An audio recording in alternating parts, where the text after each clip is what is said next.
Good morning, everyone. Dan Bates, President and CEO, Greater Hamilton Chamber of Commerce, and we're glad you could join us today for coffee and conversation. Today, we're going to hear from Rusty Allison, and he's going to bring you up to date on everything you need to know about Google and promoting your business and making sure that you're well positioned and how to use Google as the real tool that's going to take your business or organization forward in front of millions of people. So, tall order, but Rusty can do it. So with that being said, this is the protocol. We are on a Zoom call. I'm sure Rusty will not mind if you interrupt him with questions. You can either raise your hand or put them in the chat box. If you are on Facebook Live, which tends to be our largest audience, if you type in your questions, then Laura will repeat them to Rusty to get everybody's questions answered. So with that being said, you know who I am. We're going to find out who all of you are. If you could just state your name and who or what you represent, we'd really appreciate it. So, Patrick, unmute. We're going to start with you. Absolutely. Thank you. Good morning, everybody. My name is Patrick Wright. I am with Serve Pro here in Hamilton, as well as the Corn Stand Jam Mental Health Awareness event that we put on in September. Okay, thank you. Matt. I am Matt Mullinex. I'm a business development manager with TechSolve. We're a manufacturing extension partner serving Southwest Ohio. And I know, Dan, that you're working with Dan Catalano, our CEO and president as well. So happy to be here. We're glad you could join us. Lynn.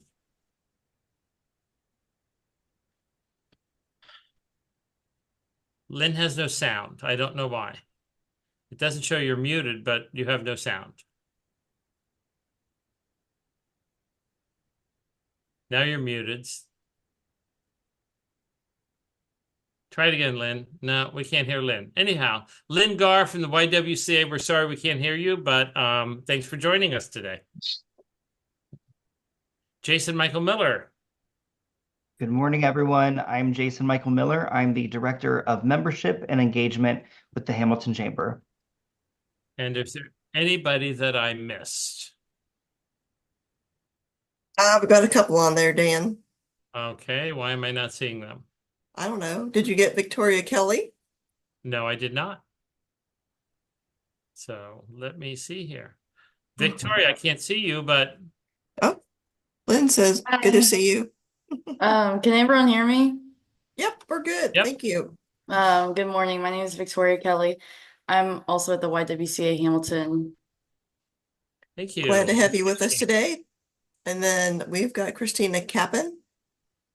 Can't see her either. Hi, Christina Kappen, focused on youth, foster care agency.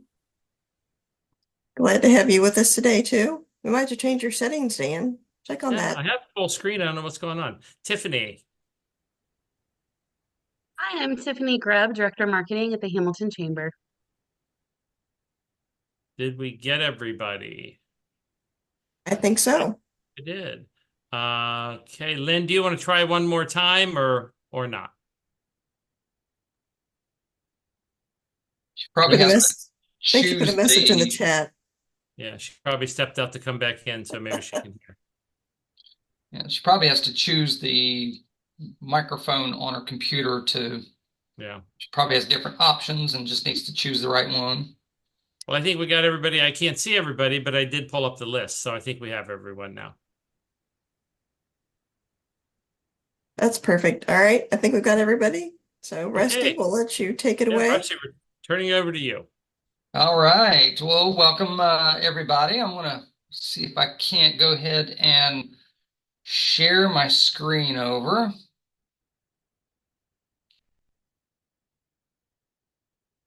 All right. Can everybody see the at-a-glance marketing first screen? Yes, I do. Okay, perfect. So what Dan was saying was true, but we're going to get a little bit more specific than just all of Google, because to try to teach or coach all of Google in 40 minutes is just an impossible task. So we're going to get right down into so it's a term that we coined a few years ago called at-a-glance marketing. And of course, just kind of as a quick idea of what at a glance marketing is. And this is going to be when people, I'll give you a perfect example. So we were going to be going to lunch last week. My wife and I were meeting, we're going to meet some of our daughter just recently got married. So our in-laws were coming through Cincinnati on their way to Indianapolis, and we were going to meet them for lunch. So immediately, my wife jumps onto Google and starts scrolling through to find places for lunch. Okay. So the first thing she does is she goes to Google Maps, searches for restaurants, filters by 4 stars and above, because who wants to meet the in-laws at something that gets less than 4 stars, and starts to scroll. And she's sitting there, just as you can see on the screen, she's just going 90 miles an hour down through there. And I was like, what are you looking for? And she said, well, I'll know it when I see it. So does anybody else here do that when you're looking for a restaurant, when you're looking for a product or service or anything like that, and you open up Google Maps or you're going through Facebook or anything like that, when you're scrolling through that phone looking for what you need, you're going to need to capture people's attention. So roughly 93% of online searches with local intent, meaning people searching for a business or a product near them, results in a Google local 3-pack. And I'm sure you guys have seen it, where you search for something and 3 businesses come up, and then you can either choose one of those 3 or you can view more. So that it results in a local 3-pack or a snack pack or local pack. They go by a lot of different things. And then 42% of those results click into the 3-pack.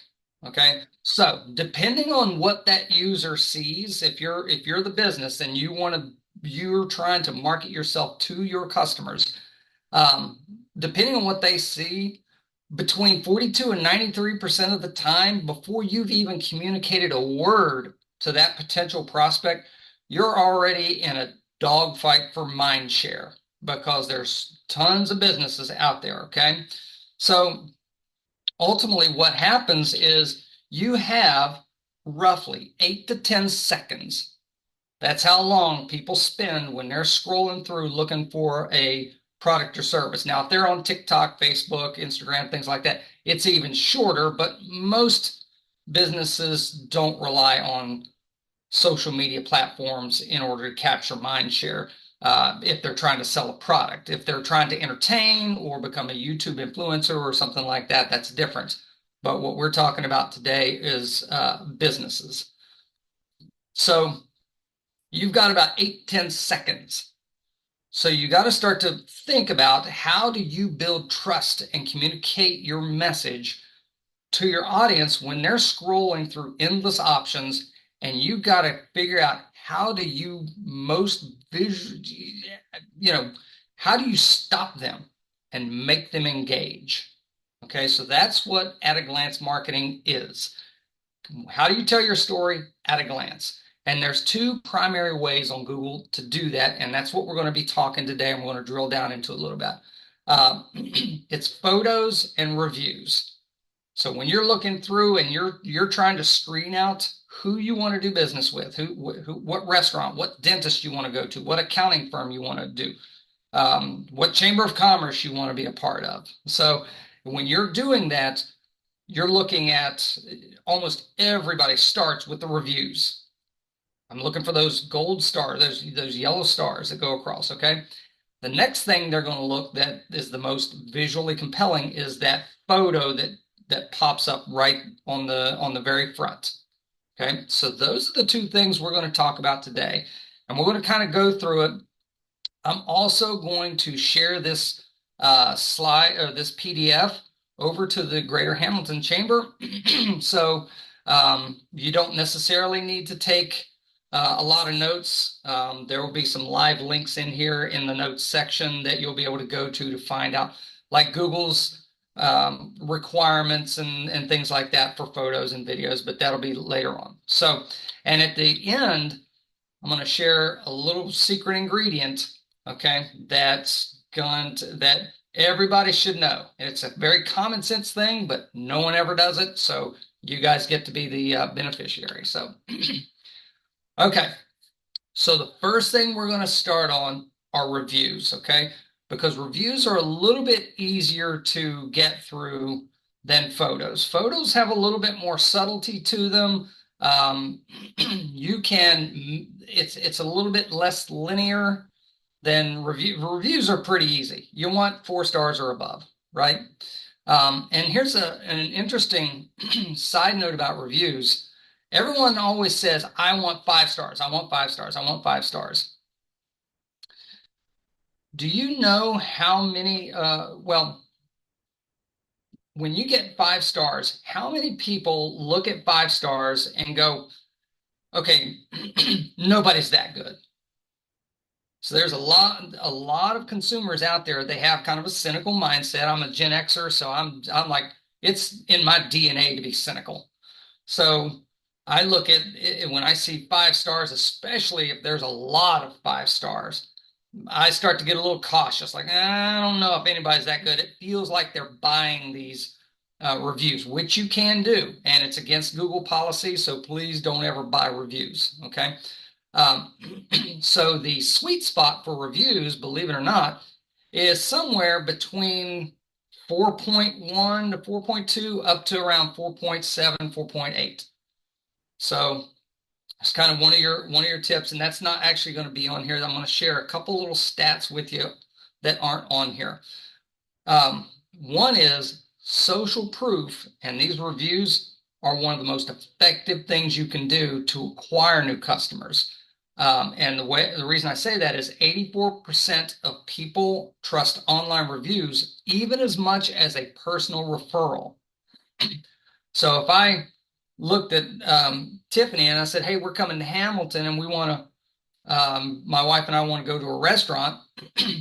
And she says, oh, you need to go to this restaurant over here. You need to go to, what's a great restaurant here? I'll put Tiffany on the spot. Tiffany, what's a great restaurant?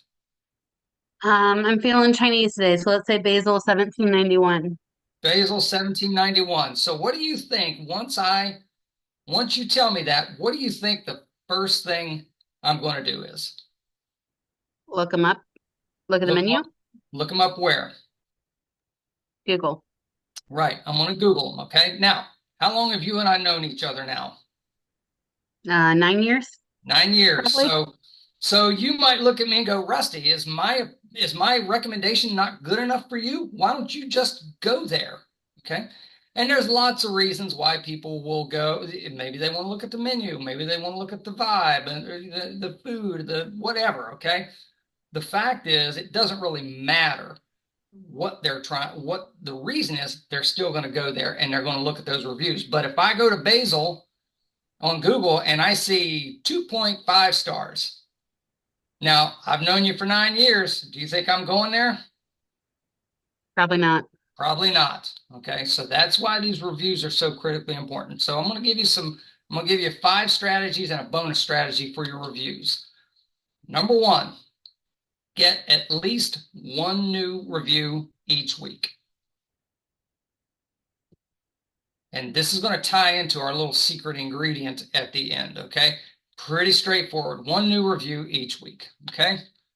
Number 2, ask for content, not just the review, or not just the stars. So a lot of people go, oh, review, give us a star rating on Google. Review us on Google. And they go, okay, I'm going to go out and I'm going to give you 5 stars. You did great. Okay. That's fine. It does give you that at a glance marketing where, oh, there's 5 stars. There's somebody I need to make a mental note of as somebody to go visit. However, it doesn't really help you in search much because Google indexes the content that people write. So if you're a dentist, you might want someone to say, hey, I love my nice, beautiful white smile that my dentist provided for me, whatever. So then Google can index that. So when someone searches for that food or for that topic, it can read that text and make that search more relevant to what they're looking for. Okay. Respond to all. So everybody who's got access to their Google business profile should be responding to their to all their reviews. And in case this wasn't implied at the beginning, we are talking about our Google business profiles on Google, that little panel that pops up on the right-hand side on your desktop that carries your phone number and photos and your address and your menu and all of that thing, okay? You can also respond to reviews. So make sure that you're responding to all of the reviews, not just the good ones, not just the bad ones. You want to review to, you want to do all of them, okay?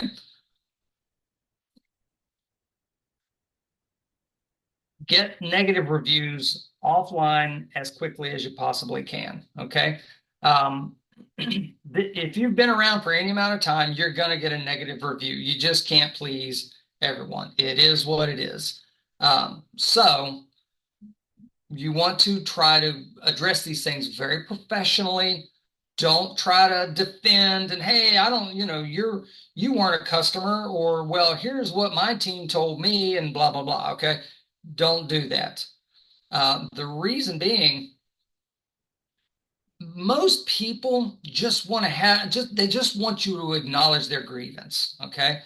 But you need to respond to that grievance, because not responding, this is actually a stat that I found this week, not responding might be interpreted as apathy by the business and can push away up to 86% of potential customers. So think about that.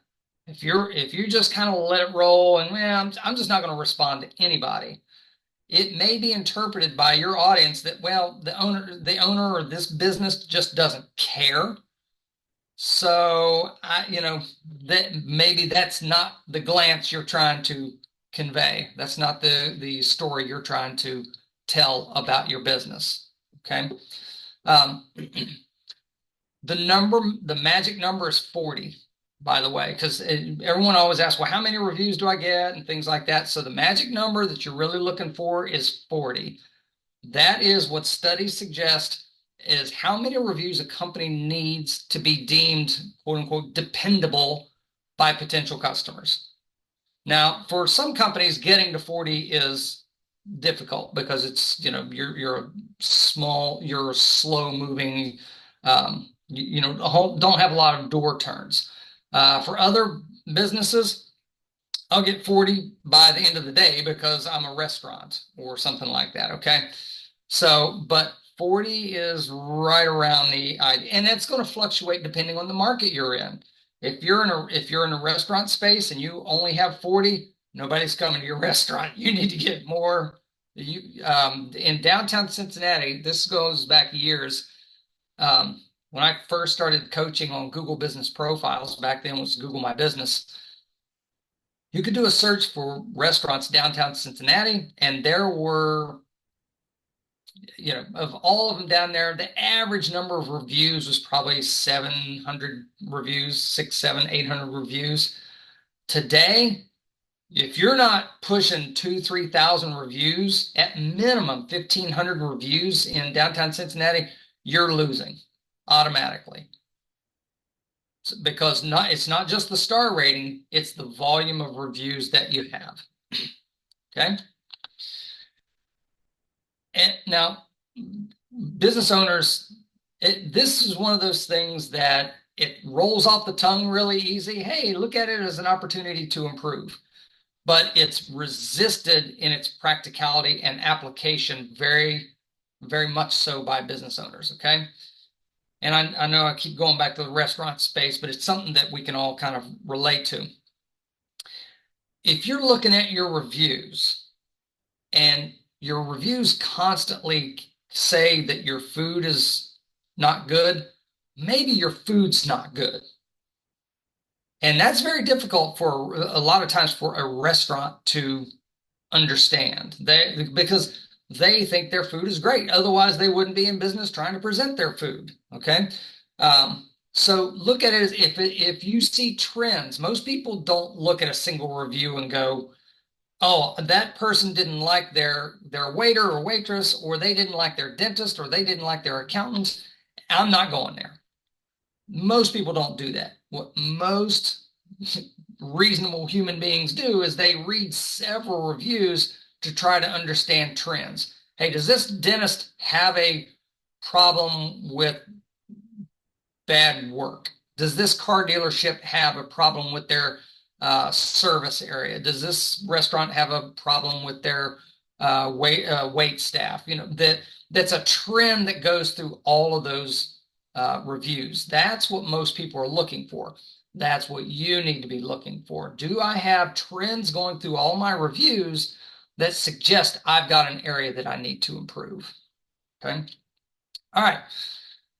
The number one question we get all the time: what's the best strategy for dealing with negative reviews? Bonus tip: bury it in a lot of positive reviews. You can go into your Google dashboard and you can flag that review for removal.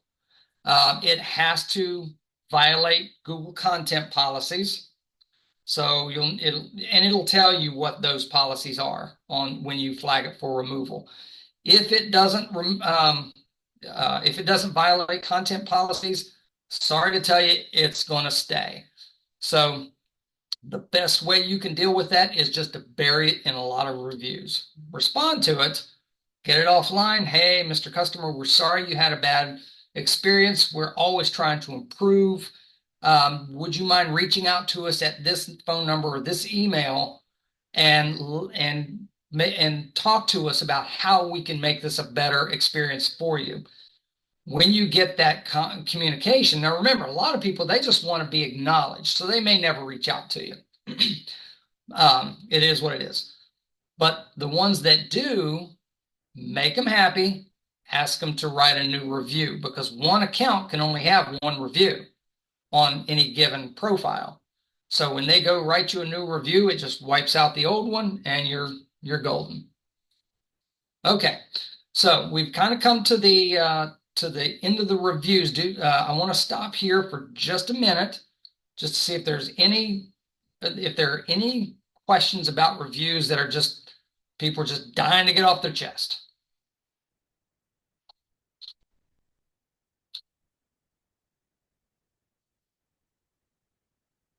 Nope. All right. Rusty, Yes, I do have a quick one, and he put it in the notes. Is it okay to go back and respond to old reviews, good or bad? Question. Yep, that's a great question. Yes, yeah, you can go back in and respond to old reviews. Now, if you're a high volume business and you've got 500 old reviews, you don't really need to spend time doing that.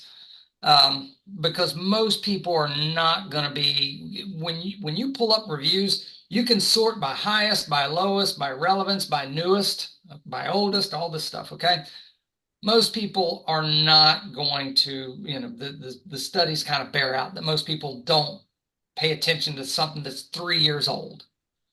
So but if you've only got a handful of reviews, sure, go in and respond to them, because again, the strategy here is that you're not writing that review to that person.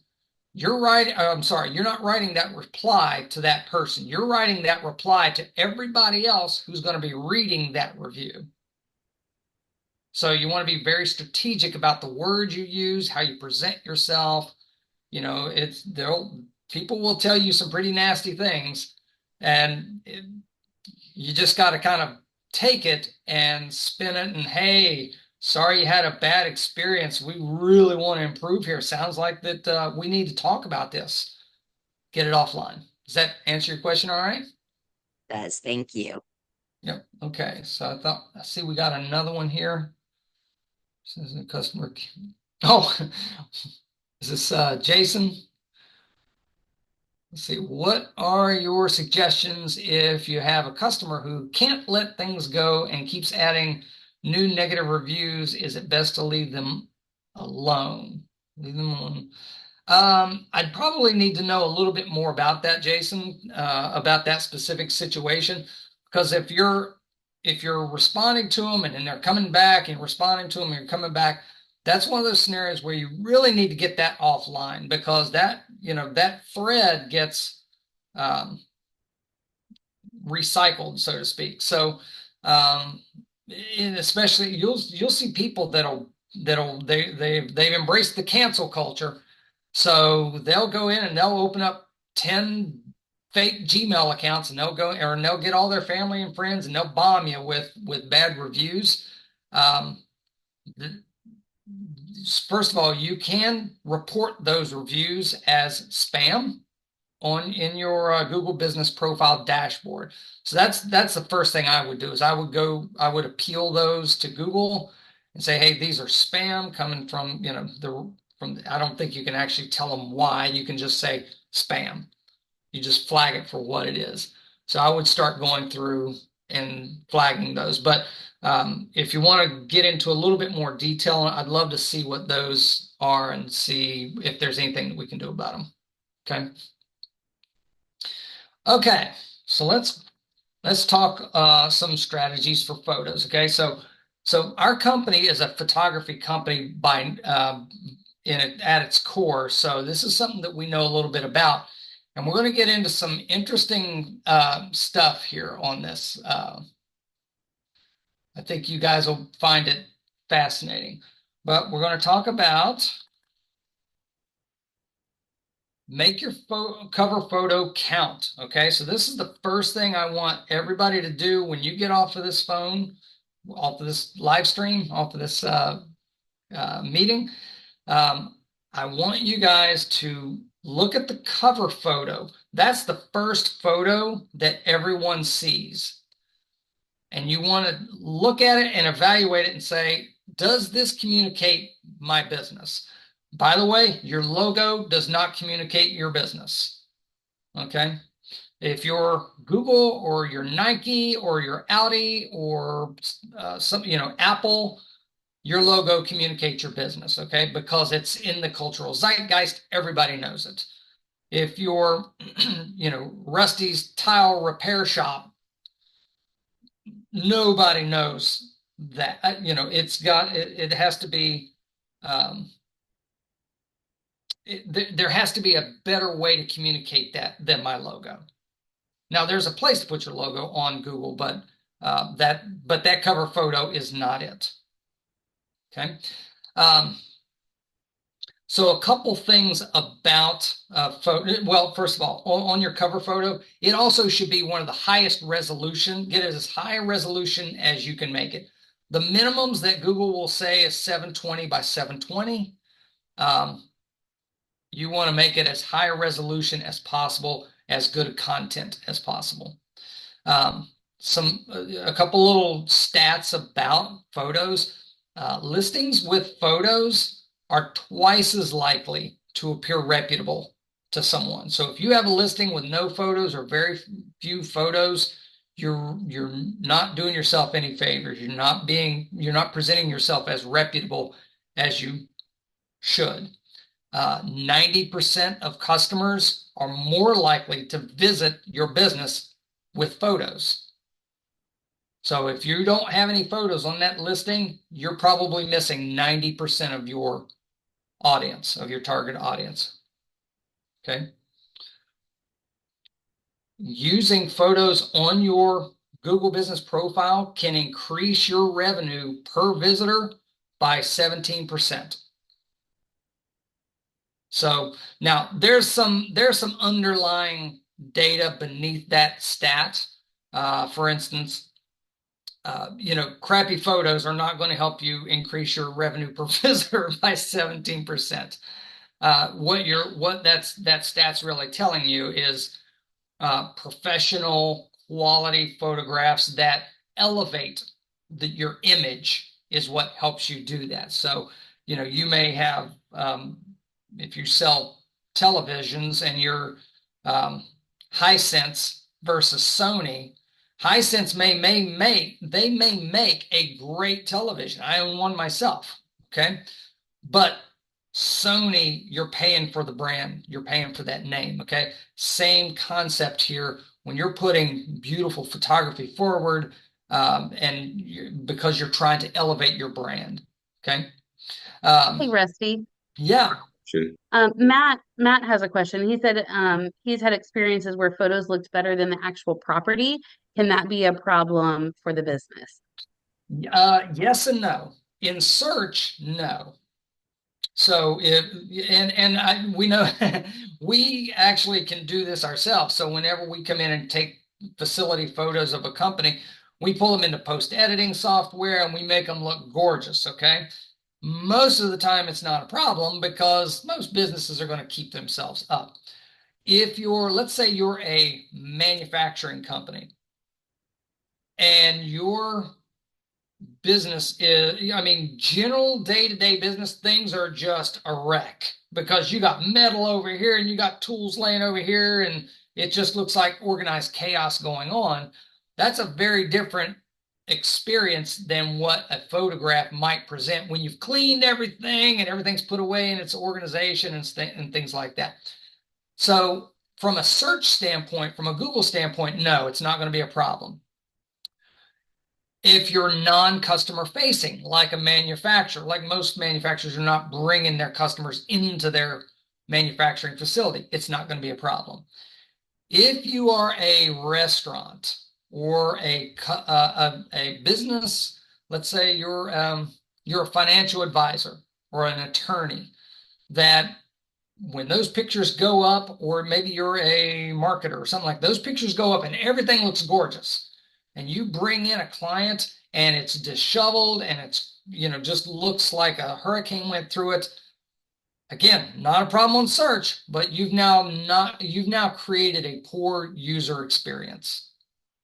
So that's probably going to be where you're going to run into problems. It has to do more with user experience than it does with search. Does that answer your question, Matt? Because I've searched for hotels before and done that on different hotel sites, and they look great. And then you get there and it looks like the Shady Rest, right? Yeah, right. It's like it's like, okay, well, somebody really did a great job of promoting this place, but I'd never be back again, right? So yeah, it's kind of you got to balance that in my mind of what's realistic versus what I'm trying to do to get people to come in. Because if your restaurant looks like that, great Mexican restaurant, but then you go in and the tiles all chipped and the chairs are all broken and ratted, that's not good. So, yep, you're absolutely right. And it's, again, the pictures got them there. Remember, the pictures did their job. They got them there. You didn't do I don't mean you, Matt, but I mean, you as the business owner didn't do your job to make that experience, meet expectations. A lot of people, when we go back, if we're going back to reviews, a lot of people go, man, I got all these negative reviews, and it's, a lot of times those reviews, most of the time, it's not because you had bad food or you had bad service or you had a bad facility or something like that. It all has to do with unmet expectations. That's why people still go to McDonald's. Everybody knows that McDonald's is not good for you. The food's not that great, okay? But they still go because they know what to expect. Nobody's being fooled by the really pretty brick facade around a McDonald's that's trying to make it look swanky. All right. 10 photos or videos ASAP, and add one every week. That's your activity. Add one every week. This is one that everybody misses. Add photos to every post and every product. On your Google business profile, you can add products and you can add posts. Posts are like social media posts. And I can't tell you how many businesses I see, they just put text up there. Here's what our latte, here's our cappuccino. Or here's our, let's say you're a car dealer. This is our new Toyota RAV4, okay? And it's just text. We are a very visual society. put photos on there. Don't ever put a post up. Don't put your products up without a photo. Give something. Remember, this is at a glance. You need to capture that attention immediately. Otherwise, they're going on. And if you don't have something that's relevant and beautiful and something that can stop them in their tracks and engage with you, they're going to keep on moving. And text is not it. No, there is no beautiful font out there that's going to make them go, oh my gosh, I've got to stop and engage with this company because that font is amazing. Go light on stock photography. You don't have to not use stock photography, especially in businesses like accountants, lawyers, financial advisors, not real estate agents, but these kind of marketers, these white collar type businesses where there's not a lot of things to photograph. There's just so many pictures of desk chairs and computers and an office space that you can put out there before people get bored with it. Okay. And we want to try to put stock photography on there. You want to try to avoid stock photography if at all possible. Google prioritizes it low. When you go to the business's gallery, you'll almost always see all that stock photography towards the end of it. So it's not going to hurt you. It's just not going to help you. Okay. All right. Number 5, virtual tours. And we were just talking about, Matt, and we were just talking about the expectations and things like that. So we're a photography company. We do these virtual tours, but I'm not including them because we sell them. We sell them because they're that important. We had a car dealership. This is going back to 2016, 8 years ago. We put a virtual tour in for Bob Sanders Ford down in Cincinnati. At the beginning of this year, I went in and checked their view stats. January of this year, that tour still got 4,000 views. So think about it. Now I want you to process. I want to give you a second to process that kind of engagement. I want you to think of what kind of marketing content can you present that 8 years later still attracts 8,000 new eyeballs. And if you can come up with one, I want to know it because I want to be in that business. It's that impactful. Here's your stat to remember, okay? Beautiful photos on your Google business profile make your business more trustworthy and can increase your click-through rates by 35%. So if you're having a problem on your website where people just aren't clicking into your website, maybe you need to add more photos to Google. Now, I'm going to show you a couple of things about photos, but I want to make sure we've got a little bit of time. So where are we at? 9:40? Laura, how are we doing on time? We're fine. Okay. I'm going to show you guys something. You guys have ever heard of Vision? Has anybody heard of Vision AI?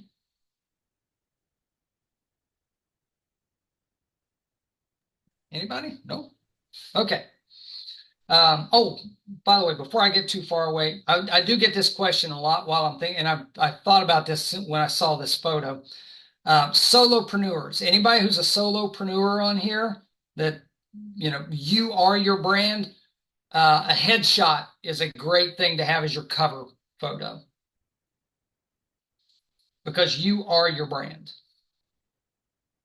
Okay, so this is kind of going back to Matt a little bit. How does Google know what they're looking at? Well, you'll be quite amazed. So they use what's called Vision AI to interpret what's in a photo. So the photo I'm getting ready to drop in here is a photo that is just a regular photo, and Vision AI is going to look at this photo and it's going to pull out content from this and tell you what is in it. It's going to tell you the emotion that are in the faces of these, whether it's very likely, very unlikely. So if you're smiling, it's going to tell you what's likely, not unlikely. Whoever, let's see, face one was, I don't know who face one was, but it doesn't look like they're very joyous. Everybody else is. It's going to pull out objects. Well, it's 86% confident that these are people. 82% confident that some of them are wearing jeans, clothing, top, pants. So it's pulling information out of this with no metadata on the background, on the back end. So a lot of people used to say, well, you want to put all this metadata into your photos. It's still not a bad practice, but it's not nearly as important as it used to be. If you have a photo, especially if it's coming from your phone, it's already going to have the longitude, latitude associated with where you took the photo. So you don't need that. Google's Cloud AI is going to be able to tell what's in the photo. It's going to be able to pull out logos, Hamilton Chamber of Commerce. It knows this. It can pull out text and tell you what kind of text is in a photo. So remember we talked about those reviews and making sure that there's text in those reviews? That's why. It's even going to tell you your color palette across that. So if you're a marketer and you're trying to develop a website or develop brand marketing, brand collateral, and you have a bunch of photos, you can go in and make note of what all the color palettes are, and so that it's brand consistent. So it also tells you whether it's safe search, whether it's adult or a spoof or something like that. Okay. Rusty, is this a free resource, or is it something that's within? Okay. Yes, it is free. Now, all you're doing is you're just kind of pulling in a photo and analyzing it. Okay, so it's not, now you can buy the API to do more things with it, but that's probably for a very tech savvy marketing company. But if you're just the general business owner and you want to see how Google sees the photos that you're putting out there, it's a great way to do it. I'll show you something interesting here. Check out this sharp crew here. So face one, joy is very likely. Face two, it doesn't know whether they're very joyous or not. I'm guessing that's Dan. Dan's looking pretty serious. Everybody else is happy. I thought this was fun. Let me see if it has it on here. Footwear. That's what its primary thing pulled in. Look, it thinks it's a footwear commercial. There's your color palette, your objects. It sees the plant back there, coat, pants. So it can tell everything that's in there. And it can also tell, it'll give you an idea of when something may be a little strained, because there are pictures that you shouldn't be putting on there. So a perfect example. So we had a company called Puzzles and Pieces, I think down in OTR, and they were a puzzle gaming place for autism, for kids with autism. So they would post pictures of the kids playing, and their profile kept getting suspended, because Google's API would go in and it would look at this. Now, this is my daughter's wedding photo, but you see where it says possible, racy. So Google's looking at it and going, and it says adult unlikely, but it's not one, it's two. So it's probably because my daughter has a wedding dress on. So what was going on with Puzzles and Pieces was they were getting suspended because Google saw all these kids And that goes against Google content policies. You're not supposed to put kids out there for people to see. So, are you guys familiar with Google Lens? So Google Lens will tell you, this is going back to stock photography. This is going back to show, like if I wanted to see what other companies or what other things look like this, there's a little icon here called Google Lens. I can click on it. It's going to analyze that, and it's going to go through and show me all the places that have a similar photo as that. So the way you do that is, let's say you're like, oh, I like that photo. I want to position my team like this because I really like the content. You can click Google Lens and go down here and get lots of examples of team photos that allow you to kind of customize your own brand that way. Okay. Look at that good looking devil there. So Google Lens, there's only 3 people like you, Dan, and they're all you. But, all right, last thing.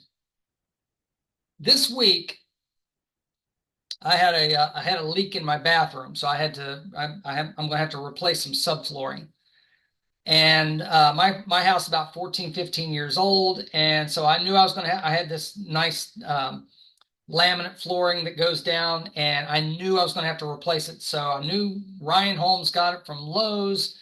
I knew it was called Resilient or something like that. So I'm going through trying to find where this stuff. I did a Google search everywhere that I could think of.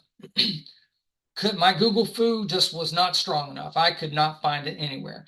And it dawned on me, oh, I'll point my phone at the floor in my kitchen, because my kitchen runs into that bathroom, and just take a picture of my floor for Google Lens to see if by some crazy chance it knew what my floor was. And the very first shot, it pulled up my exact floor.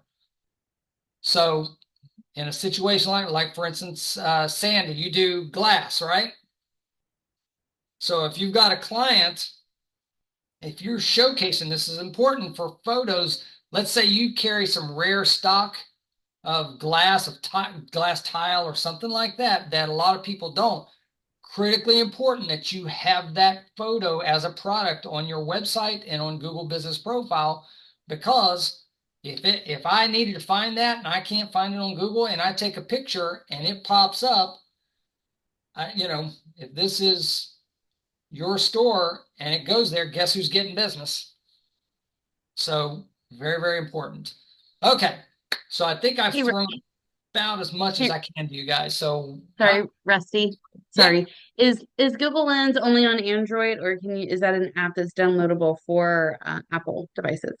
That's a good question. I believe it's only for Android, but if you you can download Google Images, or you can go to Google Images and it's a part of Google Images. Okay, thank you. You're welcome. You can also, if you go to Google Images, so let's see.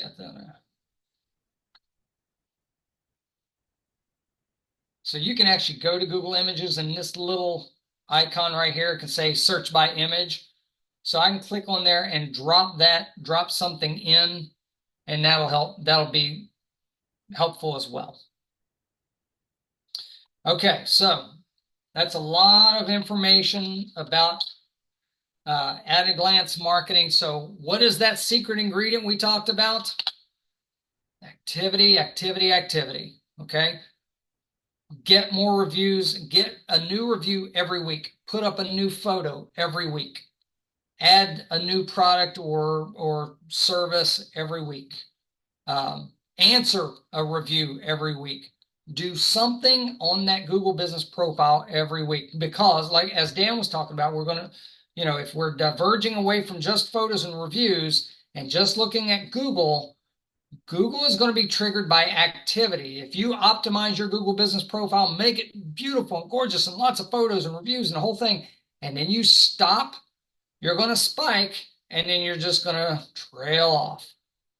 So activity is what's important. It's one of the reasons why those virtual tours work so well, is because when people get into them, they navigate and they walk around the facility on those virtual tours. So it's like built-in activity for you. All right, Q&A.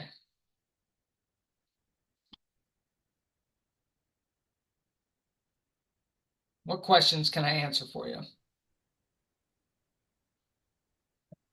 I have a question, Rusty. Hey, Sandy. We have a hard time getting good photography of our jobs that we do because the room's not complete when we're there. There's tape up, there's tools all over, and we really don't go back and take photos because of the time involvement there. What do you recommend in situations like that to get good photos that we can post and be sure that we're not going against the rules of taking photos from online, etc.? Sure, it's a great question. So luckily, you know a guy. So here's what I would recommend. On your crew that's going, it really is a pretty simple process. As soon as that crew shows up, let's say, give me a product that's common for The you. shower doors is the primary thing. Okay, so when you show up, that first thing on their project timeline is get as far back from the shower door as you can. Find a standard place. Okay, don't because what you don't want is a picture right up front, then a picture way back, and it just doesn't show well. So find a spot somewhere back where you can get the whole project. Take a picture, and I'm going to show you what I mean by making sure the verticals are aligned. Okay, take a picture. At the end of that project, once you're done, step back to that exact same spot, take the picture, make sure your verticals are straight up and down. I'm going to show you that here in a second. Then do you use Canva? I do. Yep. Yes. So pull both of those into Canva, do a side-by-side comparison, label one before, one after, you're done. It's something that you created. It's unique, so it doesn't come off. It's not stock photography. No one else is going to have those photos except for you. You put that on your Google business profile. You add it to, let's say, a customer testimonial onto your website. You can use that photo in multiple places. That's important. Use it in multiple places around your brand, on your social media platforms, on your website, on your Google business profile, in email, anything that Google can see, because Google's going to start to associate all of that with you. Even if it's not pretty and it has tape and since glass reflects and mirror reflects, you're seeing all the unfinished parts of the bathroom from when we do it. So it's not a beauty shot per se. Right. Well, and again, you can go into Canva, you can go into other platforms, and you can kind of blur out or darken out the things that aren't important. But really what you're trying to do is you're trying to show your work.